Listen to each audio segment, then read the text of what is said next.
another segment of our show. Another day, another inspiring story that will surely capture everyone's hearts. Today, we have a guest who will share with us the struggle behind every smile of a college student, the life away from home. So please join me in welcoming our guest. Hello everyone, thank you for coming here today. I really appreciate your effort. Hello, Miss Carius.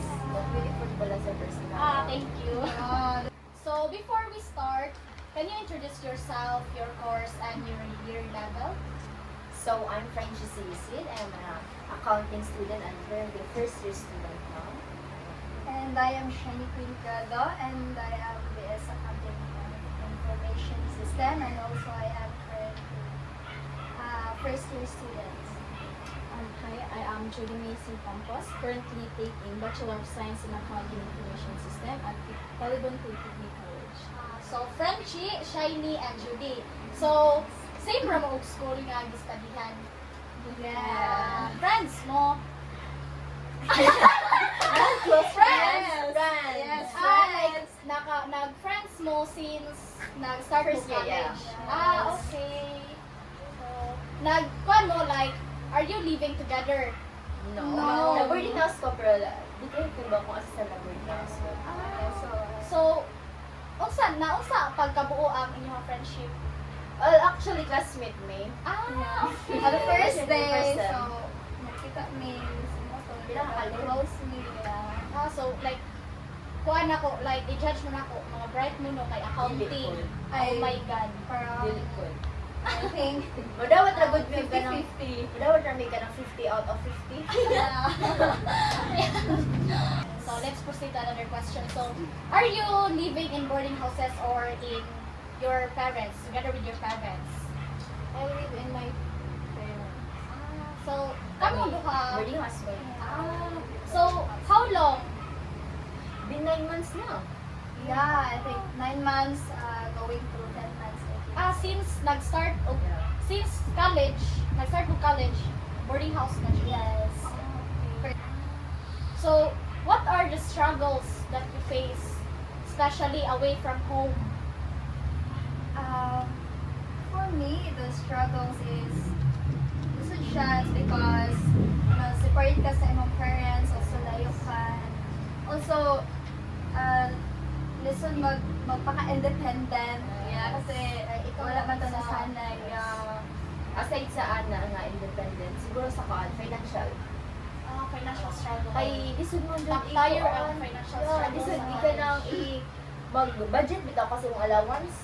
Lisod na akong college na ka. Yes. How about you, Judy?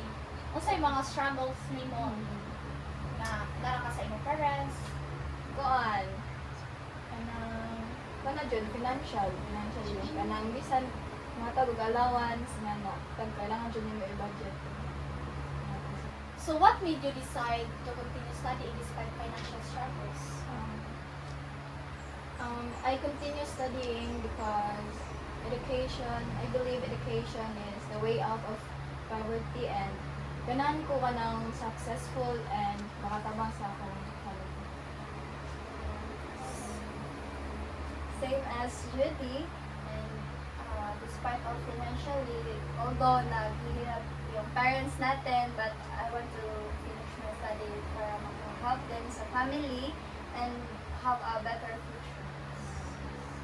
Mga suplan tamang sakripisyon nila sa akong family. May pinaka-reason nga nung nag-continue na ako to study. Have you ever experienced not having enough money for your daily needs? For me, yes. Kay, even though na-adjud akong parents nga naghatag na ko kanon na yung kwarta, kanang dili baya sa tanang panahon, na-adjud kwarta. Kay, even though sa atong mga parents is na-adjud tayo mga utang. And So guys, have there been moments that you wanted to stop studying? Daghan. Sa ako ang daghan. Lalo na katong, actually sa college day man siguro to, or katong pag-clearance na tayo. As in, amutan dito, amutan din nga, wala na dito kay lain, wala na yung mga bilin sa inyo, nakamukuan, tapos may exam pa ka, may clearance pa ka, like, makain ka, sige, tadayan pa ba nila ako? Or ka lang dili na? Like, sink in ninyo na. Magpadayon pa ba ako nga si mama mo, kuan na open na nako nga. Dili na nako kaya nga na, oh my god, kami ako. Oh, But Lord what na. made you continue? Sacrifice ni mama. Di ba? Di ba? Kanang bisag tigong Sacrifices sa parents. Bisag tigong na gani sila mo hatag mo. Kuha pa sila guwing nga para makahatag sila kwarta na ato. Dili na sa'yo no. Dili na sa'yo, promise. Like, na-work inyong mother? Na ano may tindahan. More inyong ka ng like, pinakitaan kayo. Akong papa kay trabaho sa physical driver.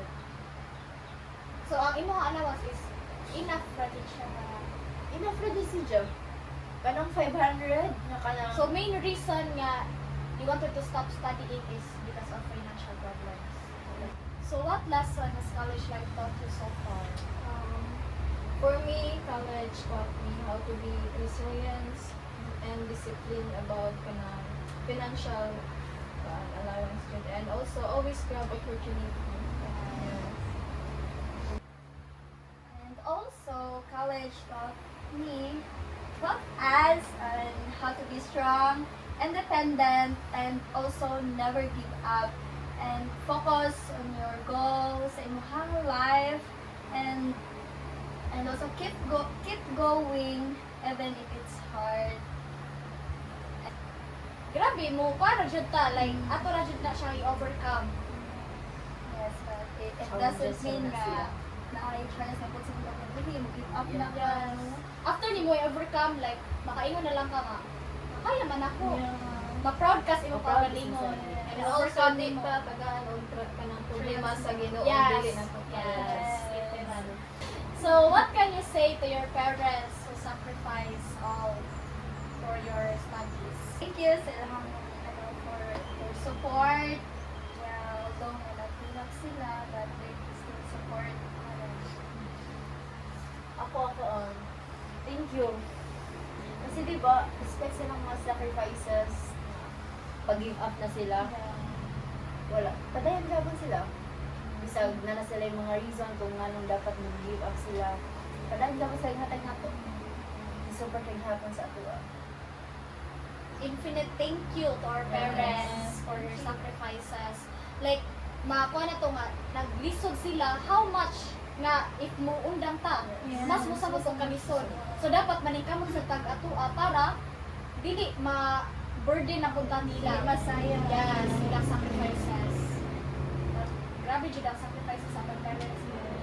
Gusto na ito mapantayan. Kasi pag kapoy na sila, dito pa din sila mingan na. Kapoy na ko. So, dapat wala mo tay Never na nila ipadung sa tuwa. never sa tamingon nga we will never say never. Yes. Guys, kay atong parents wala sad sila ningon nga muundang na sila para mag-support nato. So padayon pa. Good wala luck pala. to your next journey and thank you again for coming here today. Thank you, Miss Yes, Gladys. thank you. Thank you.